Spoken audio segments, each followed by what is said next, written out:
150편으로 구성되어 있는데 몇 개 빼고는 대부분이 그 표제가 있습니다. 지금 읽은 시편을 한번 보시면은요, 3편이라고 써있는 그 위에 보시면 다윗이 그의 아들 압살롬을 피할 때 지은 시 이렇게 나오고 있습니다. 그러니까 이 시가 언제 어떻게 쓰여졌는지에 대한 전체적인 설명이 있는 거예요. 아들 압살롬을 피하면서 도망가면서 쓴 시라고 합니다. 자, 다윗은 성경에 나오는 여러 인물 중에서 굉장히 훌륭한 인물로 많은 사람들에게 추앙을 받고 있습니다.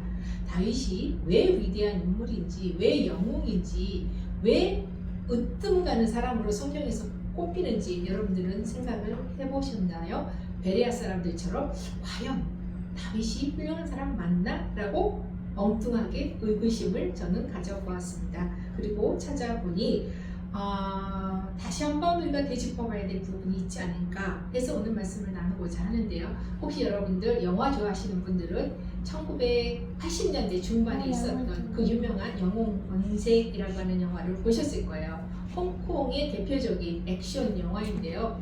거기서 나오면 이제 암흑가에서 일어나는 그 형제 또 친구들 사이에서의 우정을 다루기도 하지만 어쨌든 거기에서 이제 영웅 본색이라는 말이 나옵니다. 보통 한자가 4개가 합쳐지면 이게 한자 성어인가? 우리는 그렇게 생각을 하게 돼요. 근데 한자 성어도 아니고요. 또 옛말도 아닙니다. 영웅 본색이라고 하는 영화가 만들어지면서 그 의미가 새롭게 부각되어진 그런 단어인데 그 의미는 영웅의 진실, 영웅의 본성에 DNA가 들어가 있는 어떤 진정한 사람의 형태를 얘기하는, 그러니까 세상에서 말하는 영웅이 되겠죠. 다윗은 세상에서 말하는 영웅은 적어도 아닐 것이라고 생각을 합니다. 다윗은 진정한 본성을 지닌 왕이었던가? 저는 시편 3편을 우리 함께 읽었는데요. 앞부분에 보시면 참 참담한 생각이 들어요. 과연 그럴 만한 자격이 있는 사람이었는가? 인간적인 연민까지 들게 됩니다. 표제에 나와 있는 것처럼 아들을 피해서 도망가면서 쓰는 시예요. 아버지가 아들을 피해서 도망을 간다는 장면이거든요. 그 부분을 여러분들이 한번 그림으로 상상을 해보신다면요. 다윗은 복합적인 성격을 가지고 있는 사람이었습니다. 근데 그 나약함이라는 게 참 참담하리만큼 중간중간 우리한테 소개되어지기도 합니다. 시편에서 이런 장면들이 이제 특히 다윗의 그 탄식과 다윗의 그 고백을 통해서 이런 것들이 많이 증거되고 있는데, 이 성경에 나오는 그 위대한 인물을 이렇게 얘기하면 저 목사님 너무 깎아내리는 거 아닌가? 라고 이제 불안한 마음이 드실 수도 있어요. 그렇지만 우리가 한 번은 점검을 해봐야지 되는 거죠. 성경은 인간을 기록할 때 거짓되게 하지 않습니다. 과장시키지도 않습니다. 왜곡하지도 않습니다. 있는 그대로 기록을 합니다. 교만한 사람은 교만한 대로, 완고한 사람은 완고한 대로, 어리석은 사람은 어리석은 대로 인간의 모습 그 자체를 내놓습니다. 시편 전체가 그렇게 구성되어져 있습니다. 시편을 보시면은요, 그럼 2편은 뭐냐? 프롤로그예요. 시편이 시작될 때 이러한 전체적인 하나님의 뜻을 너희들에게 밝혀준다 이렇게 했는데, 시편의 시작점은 사실은 시편 3편입니다. 3편으로 시작을 하는데 3편서부터 150편까지 갈 때 이 중심점이 조금씩 바뀌는 걸 여러분들이 아시게 될 거예요. 처음에는 주로 다윗과 같은 시들이 집중적으로 나옵니다. 누구를 피해서, 도액을 피해서 울고 불고 하는 시, 또 아들을 피해서 우는 시, 억울함을 당해서 우는 시, 밧세바하고의 간통이 들통나자 사람들에게 그 하나님 앞에서 나의 죄를 정케 해달라고 또 울면서 하는 시, 이런 정말 인간적인 시들이 막 집중적으로 나옵니다. 그러면서 사람들이 이 뭐지? 내 얘기 같긴 한데 너무 이러네? 이러고 있을 때 이 사람들이 돌아보게 되죠.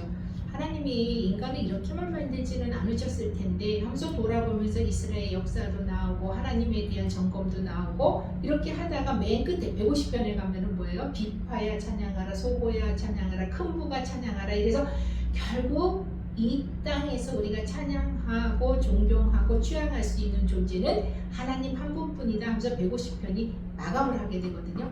그랬을 때 이제 3편에 집중적으로 다윗의 이러한 모습들이 조명이 되고 점점 사람은 별거 아니야. 그렇지만 하나님은 사랑하셔. 그러니 결국 우리는 하나님을 찬양하는 존재야. 이렇게 150편으로 나가고 있는데 그 시작점이 시편 3편이라는 얘기죠.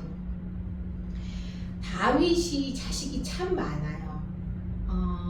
헤브론에서 일단 왕으로 추대가 됩니다. 그때 낳은 아들이 6명이에요. 그리고 예루살렘으로 들어가서 예루살렘 성에서 낳은 아들이 정식으로 13명, 이름이 기록된 정식이 13명, 그 외에 처첩을 통해서 낳은 아들들도 있더라.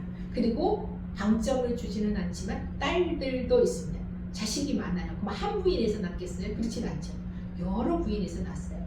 그러면은 남편이, 아버지가 왕이에요. 여러 부인과 여러 아들들이 그 왕위를 노렸겠어요? 노리지 않았겠어요? 당연히 노리죠. 날마다가 그 궁 안에서는 전쟁이, 소리 없는 전쟁이 계속되고 있었던 겁니다. 오늘 시편 3편만 봐도 압살롬이라는 아들이 아버지 이제 왕에서 물러나세요. 내가 이스라엘의 왕이 되겠습니다 하고 반란을 일으킨 장면이에요. 그거를 보고 다윗이 기가 막혀서 쓴 시를 우리에게 성경은 남겨주고 있습니다. 다윗이 야간 도주를 하게 되는데 요거는 이제 사무엘하 15장을 보시면 정확하게 나와 있어요. 지금은 그냥 다윗이 아들 압살롬을 피해서 도망갈 때 쓴 시 정도로 압축이 되지만 사무엘을 보시면 그 내용이 나오게 됩니다.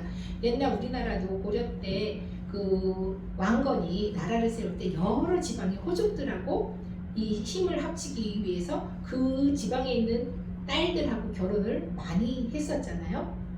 그와 마찬가지로 다윗도 그 지방의 권세가 딸들을 만나면 결혼을 하기도 하고요. 자기 눈에 들어오는 사람, 대표적으로 밧세바, 그러면 그 남편을 죽여서까지 자기 아내로 만들기도 하고, 둘 사이에서 낳은 아들이 있는데 그 이름이 우리가 알고 있는 지혜의 왕 솔로몬이 되는 거죠. 그러니까 성경을 읽다 보면은 갸우뚱할 때도 많아요. 불륜녀하고 아들을 낳았는데 솔로몬이, 지금 대한민국 전체를 흔들고 있는 그 유명한 에스보 그 사건을 아시잖아요.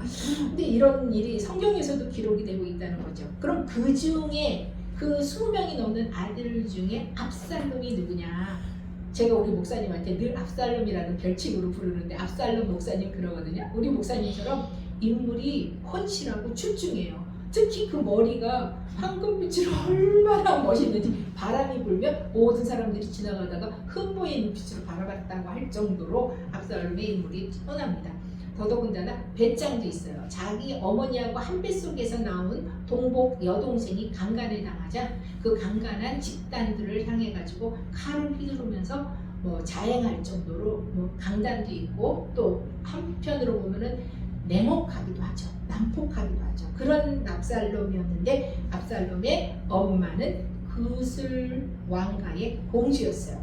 다시 말하면 할아버지는, 외할아버지는 왕, 엄마는 공주. 그럼 압살롬이 외갓집을 드나들면서 뭘 배웠겠어요? 정치적인 감각을 익혔겠죠. 인물도 좋아요. 인기가 있어요. 모든 사람들이 보면 한눈에 반해요. 정치적인 감각은 어려서부터 잘 배양이 됐어요. 그러면은 누구나 봐도 이 사람이 왕이 될 만하다고 옆에서 부추기겠죠. 그러자 압살롬이 반란을 일으킨 겁니다. 그런데 다윗의 태도가, 다윗의 반응이 참 놀라운 거예요. 그 소식을 들으면 아들을 딱 불러갖고 야단을 쳐야 되는데 도망을 가는 거예요. 뭐라고 기록이 되었냐면요, 얼른 가자, 얼른 가자. 예루살렘에 있는 그의 모든 신하들에게 이르되 일어나 도망가자. 그렇지 않으면 우리 중에 한 사람도 압살롬에게서 피하지 못할 것이다. 빨리 가자. 두렵건대 그가 우리를 따라와 우리를 해하고 칼날로 성읍을 칠파하노라 하면서 그 다음에는 더 야비한 일을 해요. 후궁, 여자잖아요. 남자 경비병도 아니고 후궁 10명을 성에다 놓고 니네들이 성 지켜 그러고 자기네 집단들은 다 도망을 가요. 그런 모습에 있어서 왜 다윗이 이랬을까? 그런 생각이 들기도 합니다. 아버지인데 아버지 같지 않고요. 성군이라고 청하는데 성인 같지도 않아요. 정상적으로 잘 자란 성인 같지도 않다는 모습입니다. 이걸 우스개 얘기인데요. 요즘 시대는 왕이 없으니까 왕위를 노리겠다는 사람은 없죠. 근데 저희가 산업 그 부흥기를 거치면서 저희 이 성인 세대가 우리 권사님들 계시지만 어느 정도 전에 비하면 조선 재산을 다 일구고 계시잖아요. 그래서 자식들이 부모의 재산을 노린답니다. 왕위를 노리지는 않지만 왕관을 노리지는 않지만 그 재산을 노리는데 큰 재산을 갖고 있거나 덩어리 부동산을 갖고 있는 부모들은 위협을 당한대요. 자식들이 노려보면서 우리 부모님 언제 돌아가시나 상속을 받아야 되니까. 그런데 안전하게 살 수 있는 방책이 있대요. 연금을 받는 부모는 오래 산답니다. 부모님이 살아 계시는 동안에는 끊임없이 하수분으로 연금이 나오기 때문에 어떻게 하든지 오래 사셔야 되는 거예요. 그런 우습고 슬픈 얘기를 우프다고 하잖아요. 그런 우픈 얘기가 요즘 세상에서 돌고 있는데 어쨌든 그래서 또 이제 모이시면은 그런 말씀들 많이 하시죠. 오늘 쓰는 돈이 누구 돈이에요? 오늘 쓰는 돈이 내 돈. 뒤에 남겨놓은 돈이 누구 돈? 임자 없는 돈. 그게 뭐 아들이 됐지 딸이 됐지 며느리가 됐지 손자가 됐지 아무도 모르는 거예요. 그래서 오늘 쓰는 돈이 내 돈. 오늘 쓰는 돈으로 여러분들이 선한 일에 참여하시기를 주님의 이름으로 축원합니다. 이 기가 막힌 시편에 나오는 다윗의 신세 한탄을 보시면은요, 여호와여 1절입니다. 여호와여 나의 대적이 어찌 그리 많은지요. 하나님이 택하셨어요. 부르셨어요. 사무엘을 통해서 기름 부으셨어요. 그렇게 하나님한테 점 찍혀서 왕이 된 다윗이건만 자기한테 조금만 어긋나면 뭐라 그래요? 원수다, 대적이다 이러면서 막 비난의 화살을 막 쏘아대는 거예요. 더구나 하나님의 법궤도 다윗이 갖고 있잖아요. 그 영광된 사람인데 그렇게 전혀 의식이 안 되는 거예요. 그죠? 나를 해하려고 하고 내 생명에 위해를 가하면은 그 사람은 다 원수고 대적인 거죠. 자기 성찰이 없는 사람 같아요. 타인에 대한 이해도 너무 부족하지 않나 이런 생각이 듭니다. 하지만 자신의 삶이 억울한 지경에 있고 슬픔이 많은 성도들이 이 시편 3편을 읽으면은요 100% 공감이 됩니다. 맞아. 내 주변에도 왼수가 너무 많아. 대적도 너무 많아. 나 정말 저 사람들 안 보고 살았으면 좋겠어. 별꼴을 보는 게 제가 옛날에 이제 이 신학을 해서 이 길로 나간다 그랬더니 한 목사님이 가르쳐 주셨어요. 목사가 된다는 게 뭔지 아니에요. 그래서 잘 모르겠는데요. 뭐죠?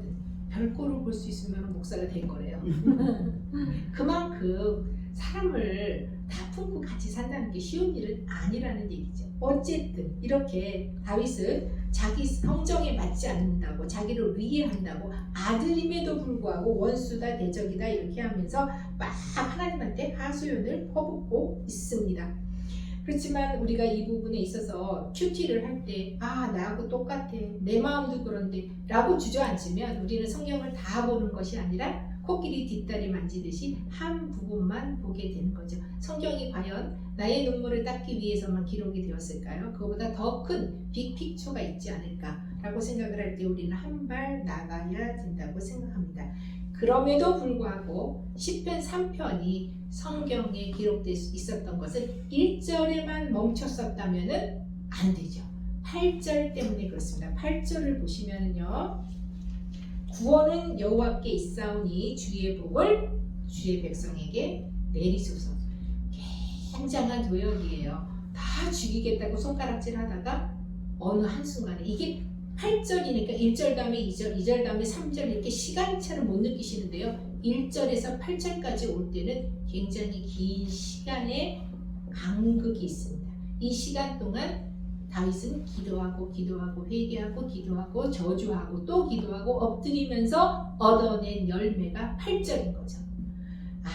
내가 하는 게 아니구나. 주의 능력이 오른손에 다 내어 맡기고 내가 할 수 있는 것은 나를 찾지만 나를 죽이려고 했지만 그래도 주의 복을 저들에게 내려주옵소서 라고 결론을 맺을 수 있는 그 신앙의 성숙함 때문에 이 8절 때문에 3편이 완성된 시로 우리에게 소개될 수 있었던 것입니다. 다시 한번 시편 3편으로 돌아가 보겠습니다. 다윗이 울면서 소리쳐서 일러 바치고 있지만 하나님께서 내가 저를 원수라고 하나님한테 일러 바칠 때 상대방은 이 다 같은 유대인이에요.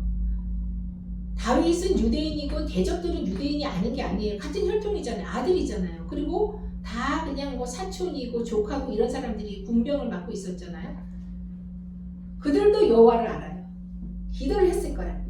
내가 하나님한테 내 속사정을 토로하면서 기도할 때 상대방도 하나님을 향해서 기도한다는 거를 여러분들이 한번 생각을 해보세요. 소름 끼치지 않으세요? 나만 기도하는 게 아니에요. 저도 기도하는 거예요. 원수라고 칭하는 사람도 하나님한테 기도하고 있는데 과연 그는 뭘 하고 기도할까 궁금하게 되는 거죠. 이거는 이제 하나의 예화인데요. 옛날 사실이에요. 옛날에 군대에서 있었던 일입니다. 이제 또 좀 여리여리한 20살 남짓한 청년이 군대에 입대를 했어요. 훈련을 다 마치고 제대 배치를 받았습니다. 신병 시절이 얼마나 무서워요. 선임들도 너무 무섭고. 근데 마침 이 남자가 크리스찬이었어요. 그래서 주일반 되면 군대 교회를 달려가는 거예요. 그리고 엄마한테 얘기해도 뭐 소용이 없고 누구한테 얘기해도 소용이 없으니까 그저 예배 시간에 기도를 하는 거죠. 하나님 나 너무너무 힘들어요. 저 선임 때문에 힘들고 뭐 때문에 힘들고 밥도 너무 부족해 맨날 배가 고프고 뭐 했으면 좋겠고 뭐 했으면 좋겠고 그 기도를 막 했는데 이상스럽게 자기가 주일 예배만 갔다 오면 자기가 기도했던 거 이렇게 착착착착착 해결이 되는 거예요. 자연스럽게. 이상하다. 기도의 능력이 하나님이 내 편이야. 나를 돕는구나. 기도에 신이 나잖아요. 내 기도 응답되면 신이 나죠. 그래갖고 더 열심히 기도를 하면서 교회를 잘 다니고 이제 제대를 하게 된 거죠. 그리고 제대하던 날 한 장군이 부른 거예요. 이제 나도 좀 숨 쉬시겠다. 에? 그 높은 장군이 불러서 너가 제대를 하니 내가 숨을 쉰다겠다는 게 놀란 거죠. 그분도 크리스찬이었던 거예요. 같은 군대 교회에 앉아갖고 기도를 하는데 이 신병이 너무너무 애타게 기도를 하니까 자기가 할 수 있는 이 신병이 기도하는 모든 거를 다 들어주는 거예요. 실화입니다. 진짜로 있었어요. 그래서 이 신병은 기도 덕에 살았고 이 장군은 하나님의 도구로서 신병을 돕는 자가 되었기 때문에 하나님한테도 상급을 받고 그런 선순환이 이루어집니다. 그래서 여러분들도 기도하실 때 목사님 듣게 하세요. 목사님 듣게 하세요. 그러면 아마 큰 놀라운 일이 벌어질 거라고 저는 믿습니다. 네.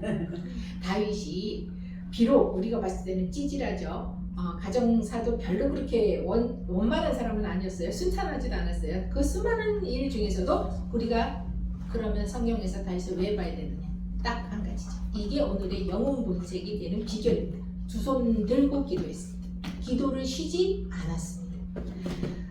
3절 4절 쭉 내려보시면요. 주를 뭐라고 얘기를 해요? 주는 방패시라. 주는 영광이시라. 나의 머리를 들어서 승리하게 하는 분이라고 끊임없이 하나님 앞에서 좋게 말하면 찬양, 우리말로 하면 아부를 떠는 거예요. 하나님을 계속 높이면서 매달리는 거죠. 그리고는 응답을 들었다고도 합니다. 4절이죠. 그의 성산에서 하나님이 내게 응답하시도다. 그래서 내가 편히 잔다. 나는 이제 다리를 뻗고 더 이상 근심 걱정 없다. 10,000,000명이 달려와봐라. 내가 끄떡이나 하겠느냐? 나는 하나님께 응답을 받았다. 나는 살았다. 자, 그런데 다윗은요, 뭐 그렇게 살아생전만도 아니고요. 죽는 순간에도 어찌 보면은 조금 시사했어요. 너무 유약해요. 자기가 왕이었을 때 다 처단하면 되는데 자기가 처단 못한 사람이 있어요. 왜냐면 처단하다가 섣불리 건드려서 자기가 해를 당할까봐 죽을 때 아들 솔로몬한테 유언을 남겨요. 누구? 꼭 죽여달라고. 내가 죽더라도 저 세 놈은 꼭 죽여달라고 3명의 명단을 남겨요. 그런 사람이 다윗이에요. 말이 됩니까? 자기가 왕인데 얼마든지 자기가 힘으로 할 수 있는데 이게 섣불리 건드렸다가 당할 것 같거든요. 그러니까 나는 죽는데 내 원수는 네가 갚아줘 이러면서 솔로몬한테 그것도 성전 짓기만 넘기는 게 아니라 원수의 목록도 넘깁니다. 그런 사람이 다윗이었어요. 참 유약한 사람이다 이런 생각이 들어요. 그런데 이 다윗의 기도를 보면서 우리가 한번 점검해야 될 게 있어요. 다윗이 유약하고 치질하고 뭐 하여튼 그런 성분이라고 칭하기에는 조금 부족한 부분들이 느껴짐에도 불구하고 여전히 하나님한테는 내 마음에 합한 자라는 말도 들었고 우리한테는 기도의 대표자로서도 기억되어지는 우리는 여기다가 하나를 더 보태야 돼요. 다윗이 십자가를 여기 우리 있었는데 여기 있습니다. 십자가가 위로만 세워지는 게 아니라 옆으로도 교차가 되잖아요. 이건 뭐냐면 아래서부터 위에까지 하나님을 향하는 축은 분명 있어야 돼요. 이게 없으면 넘어지는 거죠. 그렇지만 옆으로도 있습니다. 옆 사람하고 잘 지내야 돼요. 예수님이 이 땅에 오셨어요. 둘로 하나 되게 해서 화목케 하시려고. 하나님하고 우리를 화목케 하시는 게 예수님이잖아요. 우리는 유대교가 아니에요. 유대교는 십자가 안 꽂잖아요. 우리는 크리스찬이에요. 그리스도인이에요. 십자가가 우리 삶의 중심축이에요. 그랬을 때 하나님은 다윗이 잘 세웠단 말이에요. 죽어도 뭐 숨이 넘어가도 하나님은 붙잡았어요. 근데 이게 안 됐죠. 그래서 이 안 된 것 때문에 다윗은 어떻게 했어요? 맨날 한탄하고 맨날 쫓겨다니고 맨날 울고. 사실 우리 삶도 그러지 않을까. 우리가 교회를 열심히 다녀요. 지금은 뭐 그렇게 열심히 믿는 엄마들도 사실은 없어요. 저희 어렸을 때는 열심히 믿는 엄마들이 많았거든요. 엄마가 너무 열심히 믿는데 집에만 오면 애들이 막 시끄럽고 시어머니한테 힘들어요. 그러면 다 나 아닌, 은혜 받고 온 나 아닌 모든 사람은 전부 다 사탄 마귀고. 이건 잘 세워졌어요. 이건 잘 세워졌어요. 옆이 지금 세워졌어요, 안 세워졌어요? 이래서 교회 안 나가는 자녀들이 참 많습니다. 우리 엄마 같이 될까봐 못 나가고, 광신자 같은 아내를 또 만날까봐 이혼하고 재혼 못하고, 이런 이들이 비일비재했거든요. 근데 그러면서도 어쨌든 그 시절이 그리워요. 그런 사람들이 있었다는 게. 지금은 그런 열정도 없어요, 어디에도. 근데 어쨌든 옛날에 우리 어렸을 때 교회 안 나가는 애들 보면 와, 엄마 너무 지겨워서 안 나간대요. 이거는 됐어요, 그 엄마 입장에서. 근데 옆을 못 그은 거죠. 그래서 예수가 십자가에 달려서 돌아가실 때 우리에게 남기신 화목의 역할을 우리가 감당하지 못했던 건데, 다윗이 지금 그런 모습을 많이 보여줘요. 이 옆이 안 세워지면 이 책임은 누구냐면, 이건 하나님이 책임 안 져요. 이건 책임지세요. 이거는 살아생전에 우리가 수치를 당하고 부끄러움을 당하고 욕을 먹고 비난을 받고, 그걸로 이게 다 우리한테 다가오는 거예요. 그래서 여러분들이 다윗의 이거는 배우시면서 요거 하나를 더 보태셨으면 우리 삶이 더 부드럽고 윤택해지지 않을까, 그런 생각을 합니다. 어쨌든 하나님을 철저히 의지하고 기도를 쉬지 않았던 부분에 있어서는 높이 평가가 됩니다. 그런데 잘 생각해 보세요. 이것도 다윗의 힘이었을까? 우리 지금 은혜제일교회에서 40일 기도학교를 유튜브를 통해서 진행하고 계시는데, 정말 이 시대에 필요한 프로그램이고 정말 요청되어지는 프로그램이고 많이 전파됐으면 좋겠다는 생각을 합니다. 제가 누르려고 하면은 숫자가 너무 적어요. 많은 분들이 오셔서 정말 보시고 이 40일 기도학교에 벌써 이게 고개에 올라왔어요. 20강이 지나서 이제 점점 같이 손붙잡고 하강하려고 하는데 활주로에 잘 내려붙어야 되잖아요. 그래서 많은 분들이 오셨으면 좋겠다, 이런 생각을 하는데, 어쨌든 그 기도학교를 통해서 목사님이 가르쳐주고 싶은 게 바로 그런 거거든요. 우리 힘으로 하는 게 아니라, 다윗이 왕이 된 것도 나폴레옹이나 알렉산더처럼 전쟁에 나서 승리했기 때문에 승리의 보상으로 왕이 되지 않았잖아요. 어떻게 왕이 됐어요? 사무엘상 16장에 보시면은요, 하나님이 사무엘을 부르시고 사무엘을 통해서 다윗을 찾게 하시고 다윗을 만났을 때 기름을 부으라고 하신 거예요. 그러니까 철저히 하나님에 의해서 왕이 된 사람이잖아요. 우리도 왕 같은 제사장이라고요. 우리가 뭐 그리스도인이 되려고 했나요? 옆집 아줌마가 전도해서, 친구가 전도해서, 엄마가 교회 나가니까 언니 때문에. 우리는 많은 핑계를 대요. 그렇지만 여러분들이 가만히 생각해 보시면 뭐 우리가 예수 전하는 사람이 한두 명이에요. 근데 그들은 안 하는데 나는 왔잖아요. 내 힘으로 온 게 아니라는 거죠. 기름 부음을 받고 다윗이 왕이 된 것처럼 하나님의 부르심과 기름 부으심을 통해서 우리도 왕 같은 제사장이 되어 지금 이 시간 예배자로 앉아 있다는 것입니다.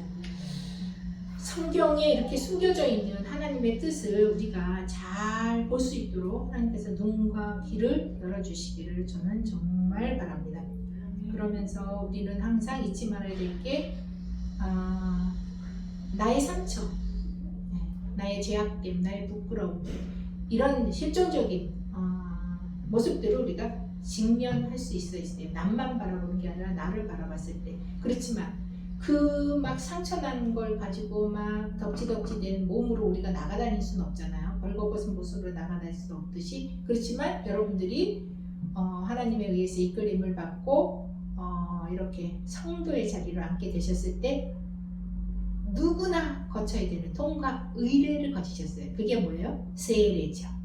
세례를 통해서 주님과 우리가 하나가 되었잖아요. 그럼 우리가 누구의 옷을 입는 거예요? 그리스도의 옷을 입게 된 거죠. 그리스도의 옷을 입었기 때문에 차마 부끄러운 나지만 그 힘에 의지하여 그 공로에 의지하여 그 보혈로 하얗게 됨을 믿고 우리가 대낮에 활보하면서 다닐 수 있게 된 것입니다. 남을 미워하고 죽이려고 하면 우리 몸에 60조에 달하는 세포들이 생명이라는 거는요 살고자 하는 의지인데 이거에 관계된 책들도 굉장히 많죠. 우리 세포가 뭐 정확하게 이렇게 뭐 몇 계단 안 나오는데 어림자가 60조라고 나와요. 근데 이 60조가 다 살려는 의지, 생명을 향해서 있습니다. 그래서 사람이 죽는 게 쉽지가 않아요. 사람이 죽는 게 쉽지가 않아요. 그러니까 한 100조, 이제 한 10조의 세포가 죽으려고 해도 50조의 세포가 살려고 하는 의지가 있기 때문에 이게 죽음이 쉽지 않습니다. 이 60조가 다 같이 이렇게 서서히 우리가 그 숯불이 꺼져나가듯이 이렇게 잔열까지 없어지면서 죽게 되는 게 쉬운 일은 아니에요. 그런데 우리가 미움을 가지면 거기서는 죽음을 향한 힘들이 강력하게 매집이 되고 포집이 되는 거죠.